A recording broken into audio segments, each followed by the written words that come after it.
What's up, traders? Matt from the Trade Brigade here doing a technical analysis on ticker symbol Z for Zillow Group. On the left-hand side, we have the daily time frame, and on the right-hand side, the 30-minute intraday time frame.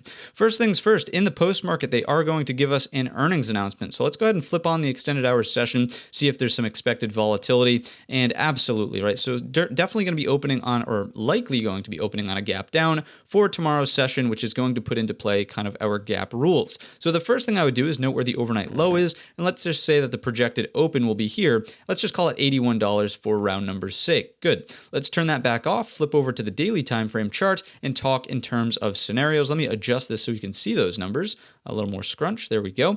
And here we go. So number one, whenever you're dealing with a gap, could be either direction. You have to consider the gap and trap. And what that looks like is basically opening here, fail to take out the overnight low, trade back higher through the open. You're looking for a long to fill the gap, aka trap everyone who thought the move was lower. And again, you fill the gap to the prior day's low. So let's go ahead and throw that level on the chart just so we're aware of where that number is coming into play. That's at $84.85. Now, don't get me wrong. As the open gets closer to the overnight low, it's going to make for a more attractive trade, right? You can imagine, let me just adjust this. We'll play make pretend.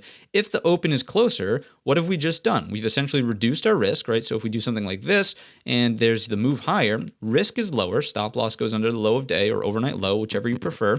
And then the move is also greater, okay? So don't get me wrong. As those two numbers get closer together, the more attractive this trade setup does become. But as the chart sits right now, again, we should exhibit a little bit of patience, noting that we're anticipated to be opening here around 81 bucks. Okay, so the risk reward in that instance isn't as attractive. It doesn't mean you don't take the trade, but again, in this case, you're probably looking at something like this, right? So you would want to see that, our low of day essentially never even comes close to that overnight low. So that's how I'm thinking about the long-sided trade if that's what wants to unfold. The flip side of this coin, of course, is the gap and go. Now, what that looks like would be an open here. Some sort of bearish pattern gets put in. Could be a bear flag, could be a descending triangle, right? Something that looks like this. So your highs are getting lower, equal lows. Breakdown starts to put into play the next major daily support level. So we're going to scrunch up the chart, search for that together. What you'll notice is that we don't really have anything from this perspective. So we're going to go ahead and grab some more time here. We'll go with 4 years just to see what we have underneath us as structure.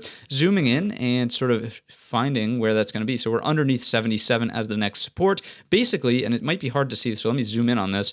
There's a gap from in the past. Okay, so there is a gap, and you're just going to use this as a target, okay? You're not actually trading for this gap to fill. You're just using this general area as a target. So let me go back to current day, and here we go. So again, your trade is going to look something like this in the bear side case. So bear flag, breakdown puts into play this kind of zone down below as a target. Simple as that. So two things to watch out for. Number one, gap and trap for the long-sided trade, or number two, gap and go for the short-sided trade. You have the rules, you have the framework, and you have some potential numbers. But again, remember, those are likely to change by the time 9:30 actually rolls around. So that's going to wrap up the video. If you enjoyed it or learned anything new, let me know in the comments section or by giving the video a thumbs up. Don't forget our main channel is linked in the description, and all of that being said, I wish you a green trading week.